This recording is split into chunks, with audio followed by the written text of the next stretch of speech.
बिस्मिल्लाहिर्रहमानिर्रहीम। Dear students, अस्सलाम वालेकुम। मैं हूं प्रोफेसर तारिक महमूद कादरी। आज के लेक्चर में आपको खुशामदीद कहता हूं। अगर आपने अभी तक हमारा चैनल सब्सक्राइब नहीं किया तो इसको सब्सक्राइब करें और साथ लगे बेल आइकन पे क्लिक करें ताकि जो डेली लेक्चर इस चैनल पर अपलोड होते हैं उनका नोटिफिकेशन आपको मिल सके और आपको पता चल सके कि आज कौन सा लेक्चर अपलोड हुआ है। इस वीडियो को ज़्यादा से ज़्यादा अपने दोस्तों के साथ शेयर करें ताकि बहुत सारे स्टूडेंट्स की हेल्प हो सके। तो चलते हैं आज के लेक्चर की तरफ। डियर स्टूडेंट्स, आज मैकेनिक्स का ये फर्स्ट लेक्चर है। आज के लेक्चर में हमारा टॉपिक है जी कंपोजिशन ऑफ कॉन्करेंट फोर्सेस। इस लेक्चर के अंदर हम डिफ़ाइन करेंगे कि कॉन्करेंट फोर्सेस क्या होती हैं। फिर हम एक रिज़ल्ट यानी एक फार्मूला डिराइव करेंगे, resultant of two forces acting at a point. और फिर उस फार्मूले के कुछ इम्पॉर्टेंट केसेस हैं उनको हम डिस्कस करेंगे कि रिजल्टेंट मैक्सिमम कब होगा, मिनिमम कब होगा। और फिर हम देखेंगे कि अगर जो गिवन फोर्सेस हैं वो अगर परपेंडिकुलर हैं तो फिर रिजल्टेंट क्या होगा। फिर उसके बाद हमारे पास 2 प्रॉब्लम्स होंगे एक्सरसाइज का प्रॉब्लम नंबर 2 है और फिर प्रॉब्लम नंबर 17 है। ये हम आज के लेक्चर में इंशाल्लाह कवर करेंगे। तो सबसे पहले अगर हम बात करें कॉन्करेंट फोर्सेस की, तो ऐसी फोर्सेस जो एक ही पॉइंट के ऊपर एक्ट कर रही हूँ या जिनका लाइन ऑफ एक्शन है वो एक ही पॉइंट में से पास कर रहा हो तो उनको हम कहते हैं कॉन्करेंट फोर्सेस। यानी ऐसी फोर्सेस जो एक ही पॉइंट के ऊपर एक्ट कर रही हों उनको हम कहते हैं कॉन्करेंट फोर्सेस। आज हमारा जो पहला टॉपिक है उसमें है resultant of two forces, two concurrent forces, या हम कहते हैं कि resultant of two forces acting at a point. Resultant of two forces acting at a point, ये हमारा फर्स्ट जो है टॉपिक है। तो फर्स्ट करें, हमारे पास 2 फोर्सेस हैं। लेट से एक फोर्स है हमारे पास, उसको हम नाम दे देते हैं P, और एक और फोर्स है, फर्ज करें इसको हम कह देते हैं Q, और ये दोनों एक पॉइंट O के ऊपर एक्ट कर रही हैं। फर्ज करेंगे इन दोनों के दरमियान जो एंगल है वो है थीटा। अब हम देखेंगे कि अगर हम इन 2 फोर्सेस यानी ये चूँकि एक ही पॉइंट के ऊपर एक्ट कर रही हैं तो ये कंकरेंट फोर्सेस हैं।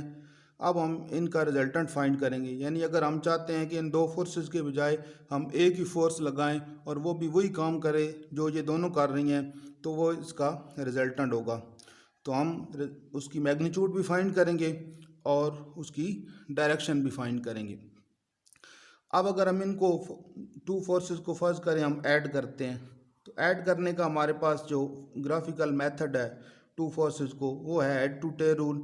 ऐड टू टेल रूल में ये होता है कि जहाँ पे एक फोर्स ख़त्म हो रही है या एक वेक्टर ख़त्म हो रहा हो वहाँ से दूसरे वेक्टर को, अब ये क्यू वेक्टर है, इसको पी के ऊपर ले आएँ उसी डायरेक्शन में।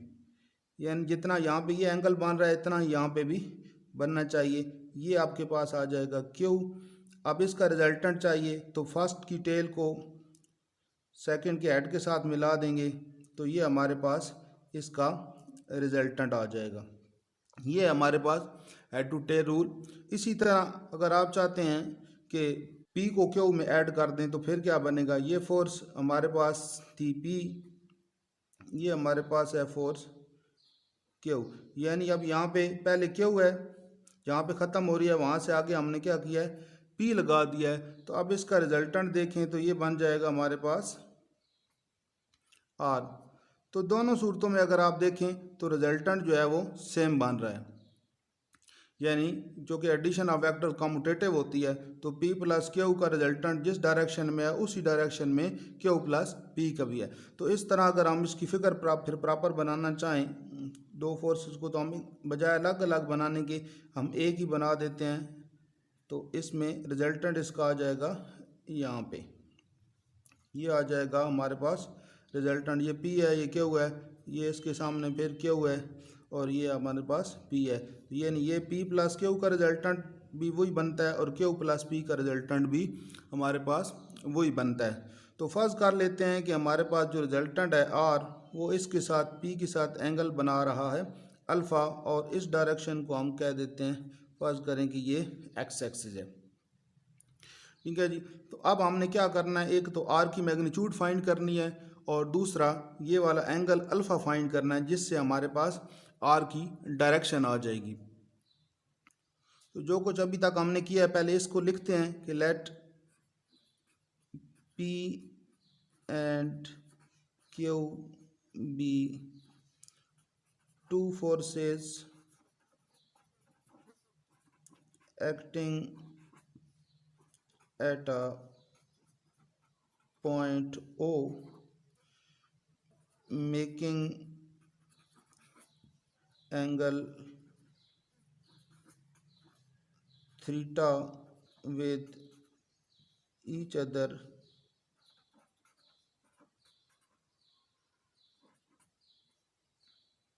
making theta with each other. Let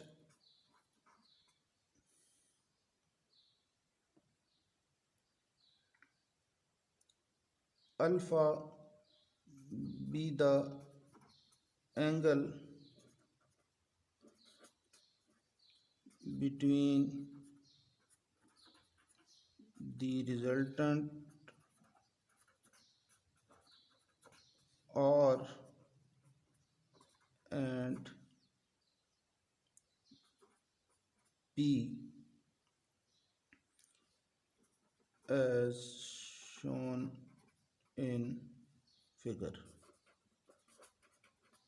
तो ये सारी हमने वो कहानी लिख ली है जो अभी तक हमने जो कुछ किया है। तो अब अगर हम एड टू टेल रूल लगाएं तो हम कहेंगे देन आर जो है हमारे पास रिजल्टेंट है वो इक्वल हो जाएगा P प्लस फोर्स क्यू के। इसको हम कह देते हैं इक्वेशन 1। अब हम ये करते हैं कि इस इक्वेशन 1 का इसी के साथ ही सेल्फ प्रोडक्ट ले लेते हैं। तो टेकिंग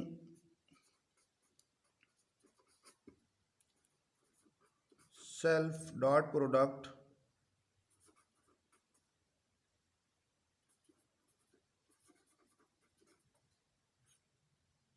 वी गेट, तो हमारे पास आ जाएगा जी R dot R is equal to P plus Q dot P plus Q। यानी इस इक्वेशन का हमने आपस के इटसेल्फ जो है वो हमने ले लिया है dot product.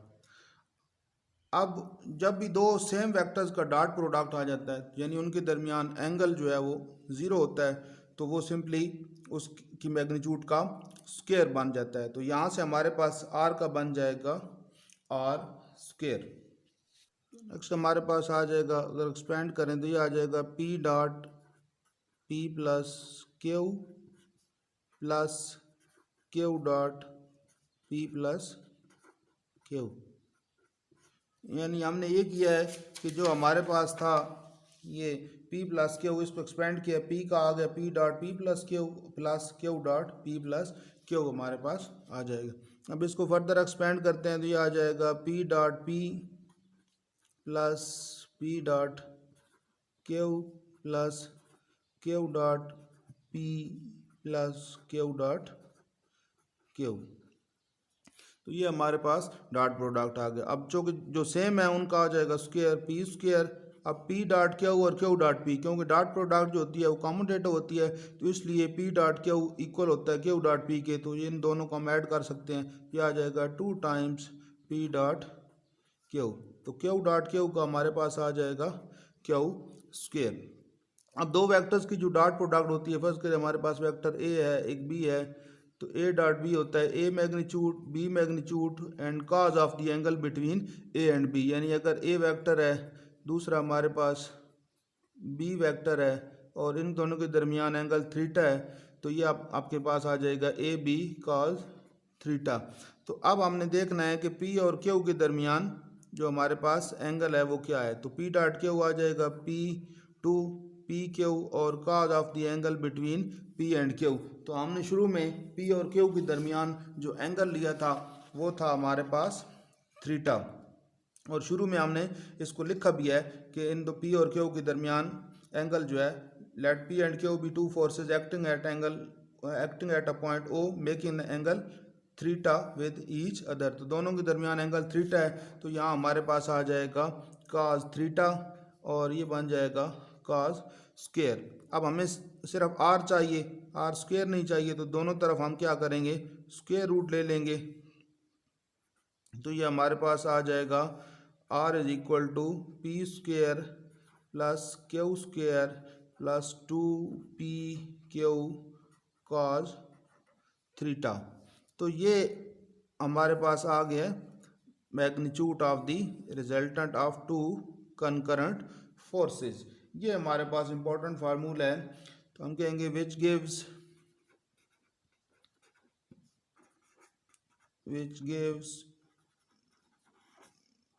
Magnitude of resultant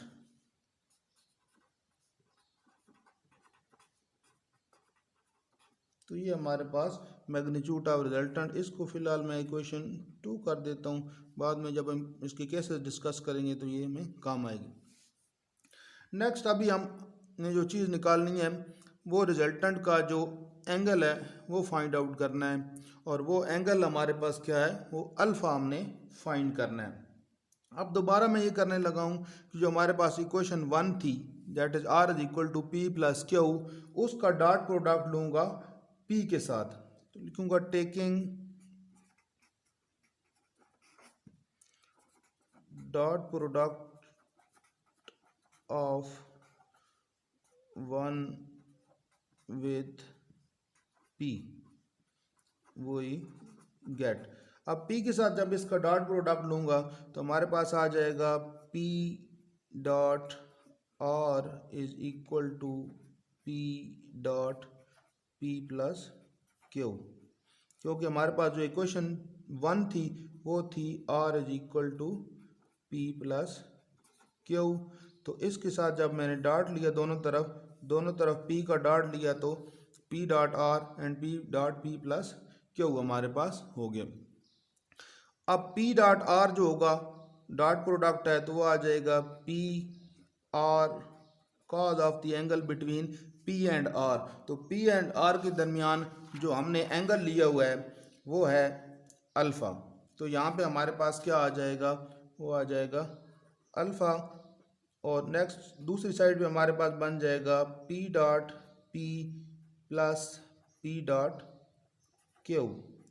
अब जब सेम हो p डॉट p तो ये आ जाएगा p square, and p dot Q का हमारे पास आ जाएगा p Q cause of the angle p and Q. यहाँ पे भी हमने किया था p डॉट क्यू, तो वो आ जाएगा p और q के दरमियान जो एंगल है हमारे पास थीटा है। अब अगर दोनों तरफ इक्वेशन के देखें तो p इधर भी है इधर भी है, तो इधर से p कॉमन लेके इस p के साथ अगर हम कैंसिल कर देंगे तो हमारे पास आ जाएगा r cos alpha is equal to p, यहाँ से एक p कैंसिल हो गया, यहाँ से भी p, तो q कॉज थीटा।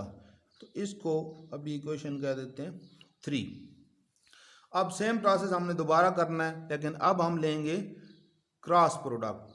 तो taking cross product of 1 with p, तो इसके साथ अगर क्रॉस प्रोडक्ट लेंगे तो यहाँ डॉट के बजाय हमारे पास क्रॉस आ जाएगा। तो अभी इसी को दोबारा देखते हैं। ये हमारे पास आ जाएगा p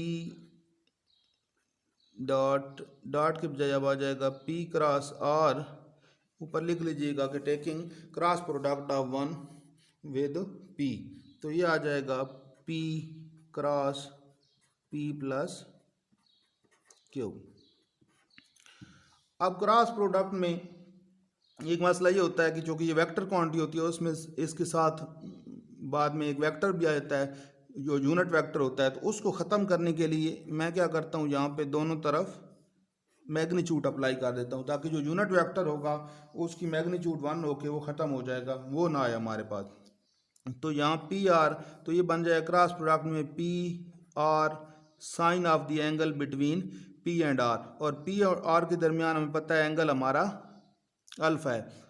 और नेक्स्ट दूसरी तरफ हमारे पास आ जाएगा P cross P plus P cross Q. अब पी क्रॉस पी जब सेम होती है सेल्फ क्रॉस प्रोडक्ट, तो पी पी और sine of the angle between P, तो जो कि पी सेम के साथ एंगल जीरो हो जाएगा, साइन जीरो पे जीरो होता है, तो सेम जो सेल्फ इसकी होती है क्रॉस प्रोडक्ट वो जीरो हो जाती है। दूसरी तरफ अगर आप देखें तो पी क्रॉस क्यू, तो ये आ जाएगा, ये जीरो हो गई, और बल्कि इसको मैं अलग अलग लिख लेता हूँ, तो ये जीरो आ गया हमारे पास। पी क्यू का आ जाएगा P Q sine of the angle between P and Q, P और क्यू के दरमियान एंगल हमें पता है थीटा है, और साथ जो यूनिट वेक्टर आएगा वो इस मैग्नीट्यूड की वजह से ख़त्म हो जाएगा। अब फिर दोनों तरफ पी हमारे पास कॉमन है तो कैंसिल हो जाएगा, तो हमारे पास बाकी आ जाएगा R sine alpha is equal to Q sine theta. तो ये हमारे पास इक्वेशन बन गई है जी 4। अब 3 और 4 की मदद से हमारे पास अल्फ़ा आ जाएगा। अगर हम इन दोनों इक्वेशंस को डिवाइड करवा दें, यानी डिवाइडिंग 3 जिसको हमने ऊपर रखना है बाय 4 वी गेट, तो 3 हमारे पास जो इक्वेशन आई थी वो थी आर काज अल्फ़ा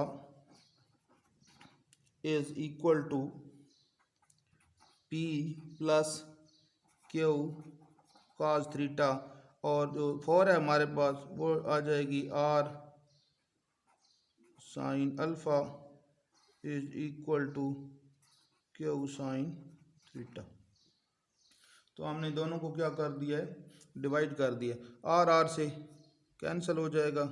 असल में अगर 4 को ऊपर रख लें और 3 को नीचे तो फिर और आसान हो जाएगा, लेकिन इसका हम क्या करते हैं रेसिप्रोकल ले लेते हैं, या इसको साइन को अगर हम ऊपर ले जाएं तो sine alpha divided by cos alpha आ जाएगा, और इधर Q sine theta divided by P plus Q cos theta. तो यहाँ से हमारे पास आ जाएगा tan alpha is equal to Q sine theta divided by P plus Q cos theta. तो थीटा सॉरी अल्फ़ा हमारे पास आ जाएगा tan inverse Q sine theta divided by P plus Q cos theta. तो ये हमें उसकी रिजल्टेंट की डायरेक्शन देगा, which gives the direction of resultant. तो ये हमारे पास उसकी मैग्नीट्यूड भी आ गई और उसकी रिजल्टेंट की डायरेक्शन भी आ गई। तो नेक्स्ट हम कुछ इम्पोर्टेंट इसके केसेस हैं वो डिस्कस करते हैं, special cases.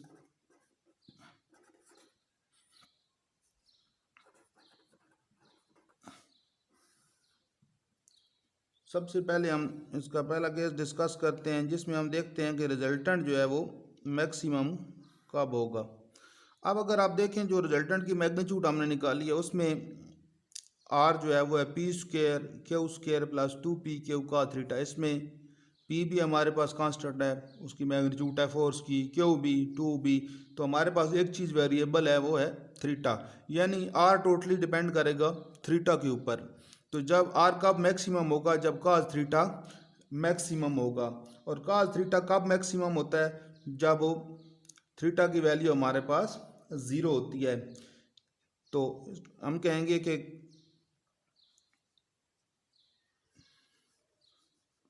R will be maximum when cos theta is maximum। ठीक है जी, but maximum value of cos theta is 1। Cos की मैक्सिमम वैल्यू जो है वो 1 होती है और मिनिमम वैल्यू उसकी हमारे पास वो -1 होती है। तो इसका मतलब ये होगा दैट इज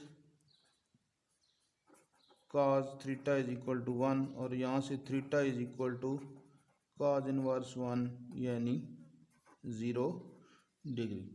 यानी जब दोनों फोर्सेस एक ही डायरेक्शन में लग रही होंगी तो उस वक्त आर हमारे पास मैक्सिमम होगा। तो 10 R maximum is equal to P square plus Q square plus 2pq। और मैक्सिमम कब होगा जब cos थीटा 1, तो वहाँ पे हमने उसकी वैल्यू 1 लगा दी। तो ये हमारे पास फार्मूला बन गया है p plus Q whole square और स्क्वायर रूट आ जाएगा, स्क्वायर रूट कैंसिल, तो ये आ जाएगा p प्लस क्यू। तो इसका मतलब है आर मैक्सिमम क्या होगा कि दोनों फोर्सेस की मैग्नीट्यूड को ऐड कर दें तो वो हमारे पास आर की मैक्सिमम मैग्नीट्यूड आ जाएगी। अब दूसरा केस इसमें डिस्कस करते हैं और वो है जी मिनिमम का। तो सेम उसी तरह कि R will be minimum when cos theta is minimum but the minimum value of cos theta is, यहाँ पे क्या हम लगा देते हैं, यहाँ मैक्सिमम को हम क्या कर देंगे मिनिमम कर देंगे, यहाँ जहाँ मैक्सिमम है वहाँ मिनिमम कर देंगे और यहाँ पे हमारे पास आ जाएगा -1।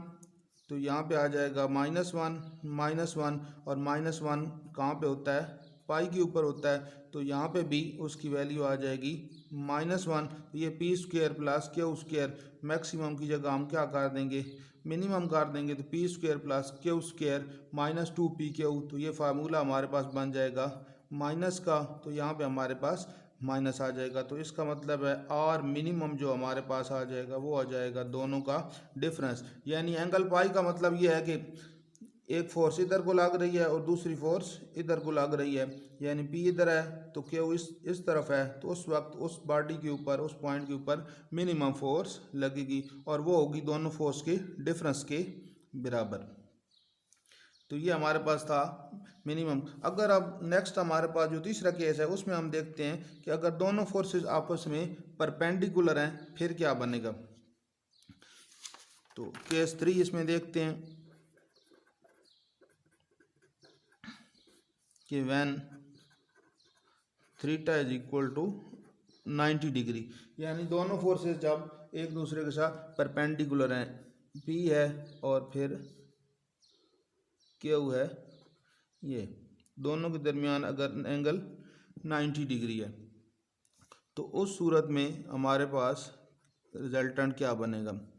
देन आर क्या बनेगा G P square plus Q square plus 2pq cos 90 degree. तो cos 90 पे हमारे पास होता है 0, तो ये टर्म 0 हो जाएगी, तो ये आ जाएगा P square plus Q square, ये बन जाएगा मैक्सिमम। अब इसका एक और भी है, दूसरा इसका देख लेते हैं कि उस वक्त जो रिजल्टेंट की डायरेक्शन है वो क्या होगी, यानी अल्फ़ा क्या आएगा, वो बनेगा tan इनवर्स हमारे पास था क्यू साइन थीटा था, तो Q sine 90 divided by P plus Q cos 90। अब साइन 90 पे हमारे पास होता है 1, cos 90 पे होता है 0, तो ये आ जाएगा tan इनवर्स क्यू ओवर ये 1 हो जाएगा और ये टर्म जो कि 0 हो जाएगी, तो क्यू ओवर पी। अच्छा, इसी को अगर हम रेक्टेंगुलर कंपोनेंट पे अप्लाई करें, रेक्टेंगुलर कंपोनेंट्स क्या होते हैं कि अगर आपके पास कोई भी एक फर्ज करें ये रिजल्टेंट ही ले लें, ये एक वेक्टर है, तो ये इसके जो कंपोनेंट होते हैं जो एक दूसरे के साथ 90 का एंगल बनाते हैं, ये एक्स कंपोनेंट है आर एक्स, ये कंपोनेंट होता है आर वाई, तो इनके दरमियान चूँकि एंगल होता है 90 डिग्री का, और यही रिजल्ट अगर इनके लिए करें तो हमारे पास आर आ जाएगा, यानी ये पी है ये क्यू है, तो P square plus Q square, तो ये आ जाएगा R X square plus R Y square, ये हो जाएगा। और अल्फ़ा के लिए अगर करें तो क्यू, तो यहाँ पे ये हमारे पास क्यू है और ये पी है जो कि, तो क्यू ओवर पी, तो ये आ जाएगा R tan inverse R Y over R X, ये भी दो बड़े इंपॉर्टेंट रिजल्ट्स हैं जो थ्रू आउट चैप्टर के अंदर हम यूज़ करेंगे फॉर रेक्टेंगुलर कंपोनेंट्स के जो रिजल्टेंट होगा वो आर एक्स का स्क्वायर प्लस आर वाई का स्क्वायर रूट और उसकी डायरेक्शन जो होगी वो tan inverse R Y over R X हो जाएगी। तो नेक्स्ट हमारे पास जो पहला हमारा प्रॉब्लम है वो एक्सरसाइज जो पेज 42 के ऊपर है उसका सेकंड प्रॉब्लम है जो इस टॉपिक से रिलेटेड है, उसकी तरफ हम चलते हैं। अब इसमें कहता है कि the greatest resultant that two forces can have is of magnitude P, यानी जो आर मैक्सिमम है उसकी मैग्नीट्यूड है P and the least is of magnitude Q, जो जिसकी मिनिमम मैग्नीट्यूड है वो है क्यू है। Show that when they act an angle alpha their resultant is of magnitude P square, यानी हमने ये प्रूव करना है कि R is equal to P square cos square alpha by 2 और Q square is equal to sine square alpha by 2।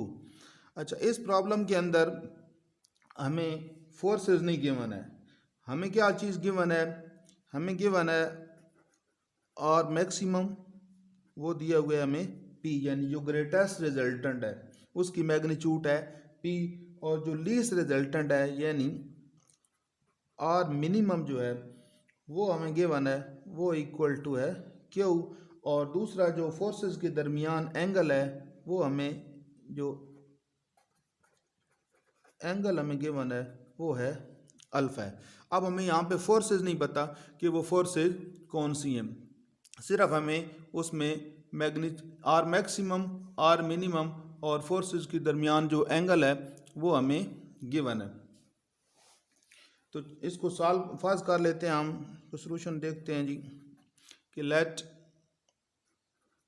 अब P Q तो हम ले नहीं सकते क्योंकि यहाँ पे ऑलरेडी यूज हुई हैं, तो हम फर्स्ट कर लेते हैं let F1 and F2 be two forces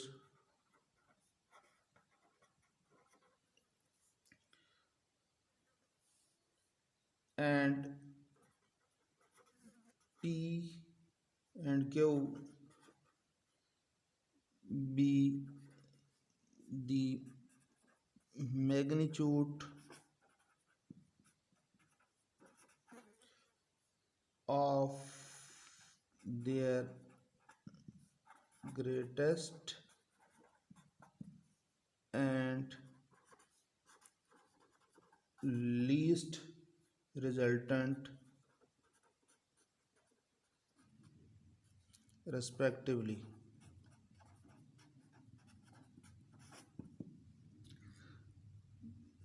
then अब हमें गिवन है कि जो आर मैक्सिमम है वो है पी, और आर मैक्सिमम हमने अभी ड्राइव किया था वो होता है सिर्फ just sum of the forces magnitude, तो इसका मतलब है जो आर मैक्सिमम है वो पी है तो वो इक्वल होगा दोनों फोर्सेस के मैग्नीट्यूड के सम के बराबर। वहाँ पे हमारे पास आर्टिकल में हमने फोर्सेस पी क्यू ली हुई थी तो हमारे पास आर मैक्सिमम आया था पी प्लस क्यू, जबकि यहाँ पे हम आर मैक्स फोर्सेस F1 और F2 हैं तो उसका जो मैक्सिमम होगा आर मैक्सिमम वो हो जाएगा F1 प्लस F2।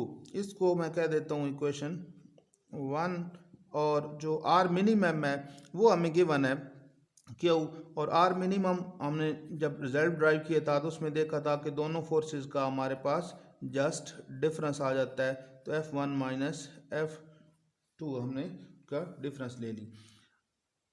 अब हम ये करते हैं कि एक दफ़ा इनको ऐड करते हैं क्योंकि हमारे पास जो फार्मूला है ना जी आर के लिए वो है P square plus Q square plus 2PQ cos of, यहाँ पे जो कि एंगल हमें गिवन है अल्फ़ा तो यहाँ पे अल्फ़ा आ जाएगा ये।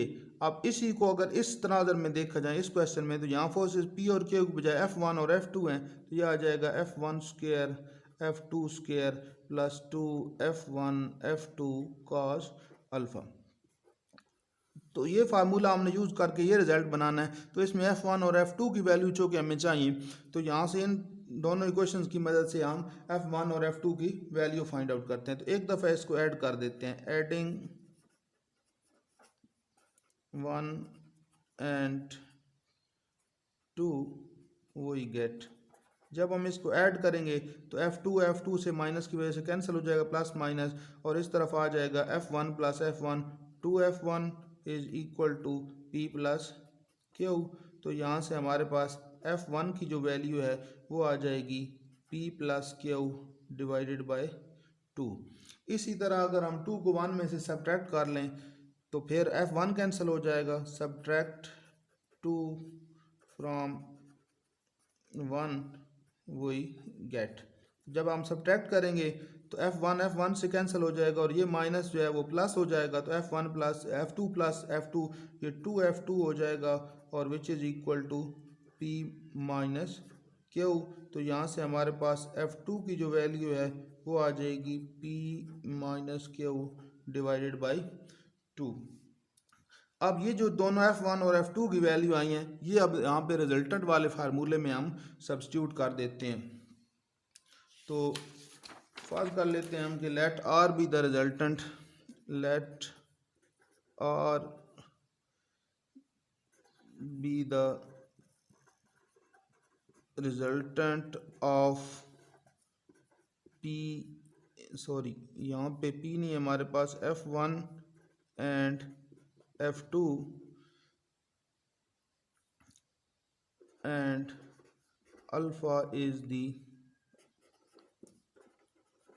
angle between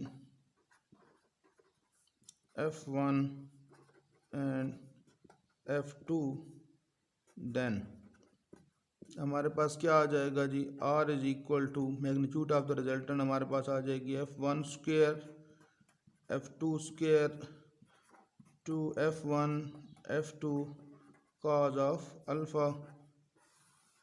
ये अब f1 की जो हमने वैल्यू निकाली है वो हमारे पास थी p plus Q divided by 2, वो यहाँ पे लगा दें, स्क्वायर आ जाएगा। फिर f2 की वैल्यू है p minus Q divided by 2, वो यहाँ पुट कर दें, स्क्वायर आ जाएगा 2p plus Q divided by 2, p minus Q divided by 2 cos alpha, ऊपर हमारे पास आ जाएगा स्क्वायर रूट। अब हम ये करेंगे कि ये सारे जो फार्मूले हैं हम यहाँ पे खोल देंगे और इसको सिंप्लीफाई करते हैं, तो देखते हैं क्या बनता है। इसको अगर ओपन करें तो आप सबसे पहले हम ये कर लेते हैं कि इसको जो 4 है इसको बाहर निकाल देते हैं, क्योंकि ये 2 का स्क्वायर 4 आ जाएगा, ये भी 4 आ जाएगा, ये भी 4 आ जाएगा, 2 और 2 4। तो ये यहाँ पे शुरू में हम लिख लेते हैं 1/4 ताकि आसानी हो जाए। अब ये 2 इधर बाहर आ गए 4, ये सारा 4 हो गया। अब इसको ओपन करें तो a square plus B square plus 2ab का फार्मूला, इसको ओपन करें तो a square plus B square minus 2ab का फार्मूला अप्लाई हो जाएगा। और इसको अगर आप देखें तो ये p प्लस क्यू और p माइनस क्यू, तो ये बन जाएगा p square minus Q square, तो ये आ जाएगा 2p square minus Q square cos alpha. जो नीचे वाला 4 है वो तो कॉमन चला गया और यहाँ ऊपर आ जाएगा, इस सारे के ऊपर स्क्वायर रूट आ जाएगा। अब ये माइनस 2p क्यू ये प्लस 2p क्यू कैंसिल हो जाएगा, तो p square plus p square 2p square और cos square plus 2 cos square. तो ये अगर हम इस तरह करते हैं कि इस 4 को, चलें फ़िलहाल इसको इधर ही रहने दें, फिर देखते हैं आगे इसके साथ क्या करना है। ये हो जाएगा 2p square plus 2q square plus, इसको अगर मल्टीप्लाई करें तो ये आ जाएगा 2p square cos alpha minus 2q square cos alpha. ये हमारे पास इसको 2 आगे मल्टीप्लाई करवा दिया, तो ये हमारे पास सिचुएशन बन गई। अब नेक्स्ट इसमें ये हम करते हैं कि p वाली टर्म्स को इकट्ठा कर दें, तो ये 2p स्क्वायर ये 2p स्क्वायर अगर इसमें से हम कॉमन ले लें तो ये आ जाएगा 2p स्क्वायर, तो यहाँ 1 बच जाएगा, यानी इन दो टर्म्स को हम इकट्ठा करने लगे हैं तो यहाँ 1 बच जाएगा और यहाँ पे cos अल्फ़ा बच जाएगा। और यहाँ से अगर 2q स्क्वायर कॉमन लें तो ये आ जाएगा 2q स्क्वायर कॉमन लें तो 1 माइनस cos अल्फ़ा बच जाएगा और ये सारे के ऊपर स्क्वायर रूट और ये 1/4 होल में हमारे पास कॉमन है। अब चूँकि जो रिजल्ट हमने बनाना है उसमें है हमारे पास हाफ एंगल, तो इसको हम cos अल्फ़ा को हाफ एंगल में कन्वर्ट करते हैं। आप देखें कैसे इसको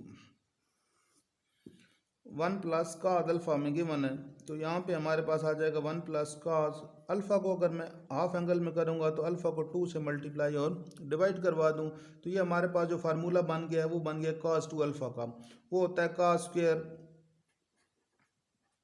alpha minus sine square alpha, यानी cos 2 थीटा का जो फार्मूला होता है वो होता है cos square theta minus sine square theta. वो यहाँ पे मैंने अप्लाई कर दिया और थीटा की जगह यहाँ अल्फ़ा/2 है। अब अगर इसको इकट्ठा करूँ 1 माइनस साइन स्क्वायर को, तो ये बन जाएगा cos स्क्वायर, तो ये बन जाएगा cos स्क्वायर अल्फ़ा/2 और ये पहले से ही cos स्क्वायर अल्फ़ा/2, तो ये टोटल मिल के बन जाएगा 2 cos स्क्वायर अल्फ़ा/2। तो इसका मतलब है 1 प्लस cos अल्फ़ा जो है वो मेरे पास है वो है 2 cos स्क्वायर अल्फ़ा/2। और अगर यहाँ पे मैं माइनस लगाता हूँ, यहाँ माइनस, यहाँ पे माइनस, यहाँ माइनस आ जाएगा और यहाँ पे प्लस आ जाएगा, तो ये 1 minus cos square sine square बन जाएगा और ये भी साइन स्क्वायर, तो यहाँ पे वो सारा रिजल्ट जो बनेगा हमारे पास वो 2 साइन स्क्वायर आ जाएगा। तो यहाँ पे मैं उसी वैल्यू को यहाँ अगर पुट करूँ तो यहाँ मेरे पास आ जाएगा 2p square 1 plus cos alpha जो मेरे पास आया वो है 2 cos स्क्वायर अल्फ़ा/2 और यहाँ पे आ जाएगा 2 cos 2 क्यू स्क्वायर और 1 माइनस इसकी जगह आ जाएगा 2 साइन स्क्वायर अल्फ़ा/2। अब ये 2 2 4 हो जाएगा, ये भी 4 4 कॉमन लेके इस 4 से कैंसिल, तो फाइनली हमारे पास आ जाएगा p स्क्वायर cos स्क्वायर अल्फ़ा/2 plus Q square sine square अल्फ़ा/2 और स्क्वायर रूट। तो यही हमें रिजल्ट चाहिए था कि r is equal to P square cos square अल्फ़ा/2 plus Q square sine square अल्फ़ा/2। नेक्स्ट हमारे पास है प्रॉब्लम नंबर 17 पेज 44 के ऊपर। तो इसमें वो कहता है कि the resultant of two forces of magnitude P and Q is of magnitude R, यानी दो हमारे पास फोर्सेस हैं P एंड Q और उनका रिजल्टेंट जो है वो R है।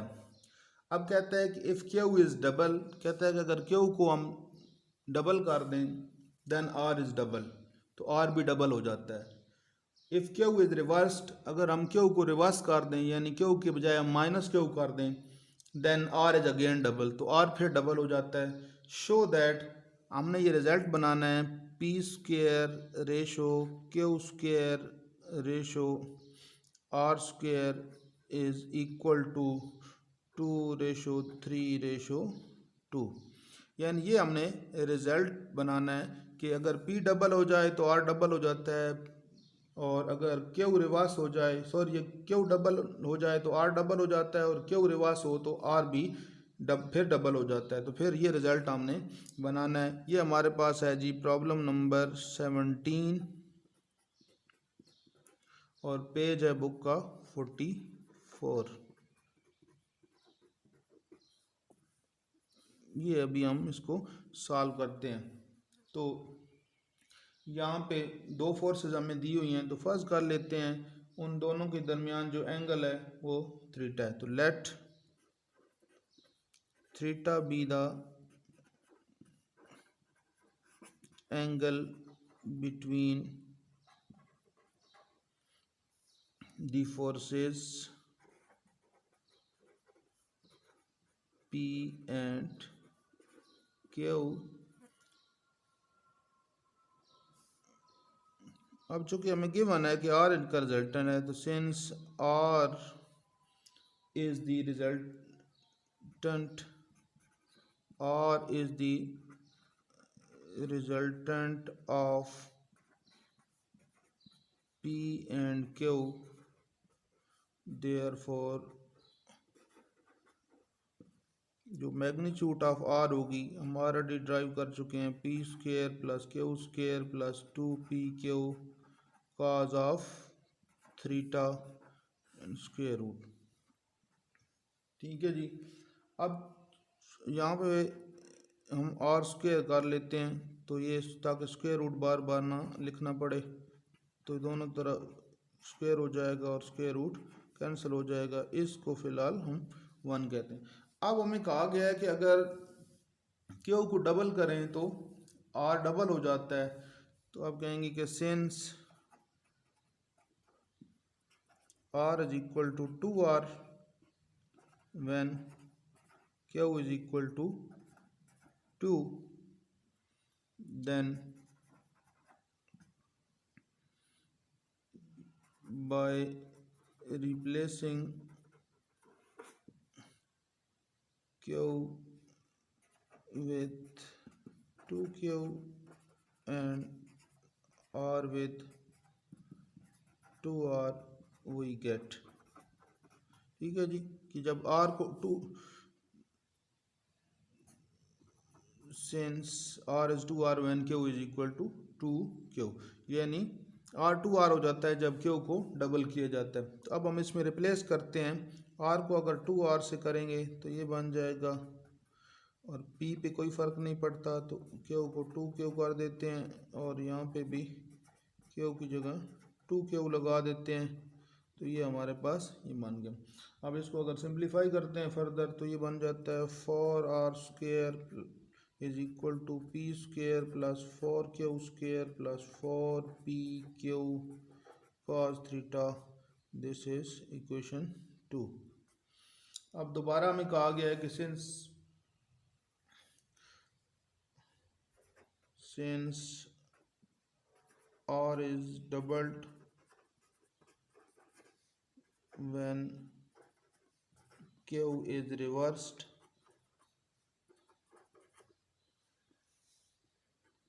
therefore by replacing q with, अब जो कि रिवर्स हो रहा है तो q को माइनस q से कर देंगे, and r with 2r we get, तो हमें यहाँ से क्या मिलेगा। अब इस रिजल्ट के अंदर 1 के अंदर हम ये कर रहे हैं, क्यू की जगह माइनस क्यू लगाएंगे और आर को अगेन डबल कर देंगे। तो यहाँ से हमारे पास आ जाएगा 2r square is equal to P square plus Q को minus Q 2p minus Q cos theta. तो ये हमारे पास आ जाएगा 4r square is equal to P square plus Q square minus 2pq cos theta. This is equation 3। अब चूँकि हमें जो रिजल्ट चाहिए वो p, q और r में चाहिए, तो इन तीनों इक्वेशंस के अंदर अगर आप देखें तो हमारे पास ये टर्म एक्स्ट्रा आ रही है 2p cos theta 4q pq cos theta. तो अगर हम ये करें कि पहले इन टर्म्स को ख़त्म करें तो फिर क्या बनता है। अब इसके लिए हम ये करेंगे कि सबसे पहले हम मल्टीप्लाई कराएंगे इक्वेशन 3 को विद 2। तो ये मल्टीप्लाइंग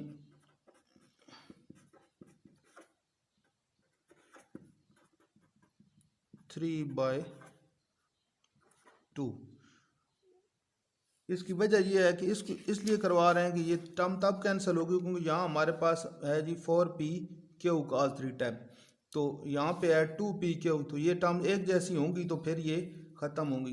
तो यहाँ इसको मल्टीप्लाई करवाते हैं तो ई गेट, तो इसको मल्टीप्लाई करवाएंगे तो हमारे पास आ जाएगा 2 से करवाएंगे तो 8r square plus 2p square plus 2q square minus 4pq cos theta. तो ये हमारे पास इक्वेशन बन जाएगी 4। तो सबसे पहले हम 1 और 3 को ऐड करते हैं, एडिंग 1 एंड 3। अब 1 हमारे पास जो थी वो थी r square p square plus q square plus 2pq cos theta, और 3 है हमारे पास 4r square p square plus q square minus 2pq। अगर हम इनको ऐड करें तो ये कैंसिल हो जाएगा, ये बनेगा 5r square 2p square plus 2q²। ये हमारे पास एक इक्वेशन बन गई है, इसको मैं कह देता हूँ इक्वेशन 5। नेक्स्ट हम ऐड करते हैं 2 और 4 को। Adding 2 and 4 we get 2। हमारे पास जो इक्वेशन थी वो थी 4r² is equal to p² plus 4q² plus 4pq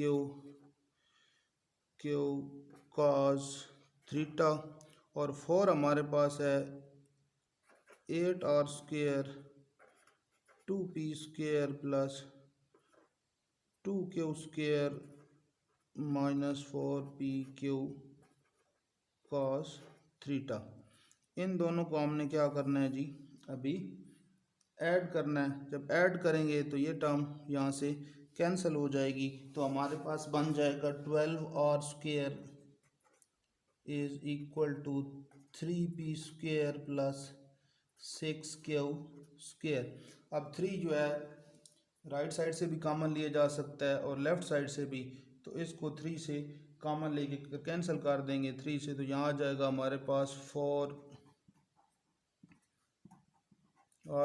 is equal to p² plus 2q²। क्योंकि इस साइड से हमारे पास 3 कॉमन है तो यहाँ 1 रहेगा और यहाँ पे 2, और उधर जाके जब कैंसिल हुआ तो ये हमारे पास।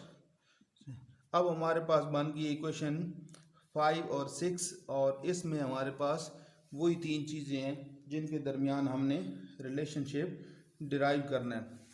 तो अब एक हमारे पास मेथड होता है 2 इक्वेशन को सिमिल्टेनियसली सॉल्व करने का। अब ये 2 इक्वेशन हैं जिनको हमने सिमिल्टेनियसली सॉल्व करना है 5 और 6 को। इसका तरीकाकार ये होता है कि सबसे पहले इनके जो कांस्टेंट हैं उनको अलग कर देते हैं, 5 2 और 2, और इसमें हमारे पास 4 1 और 2 आता है। लिखते हैं जी सॉल्विंग 5 एंड 6 simultaneously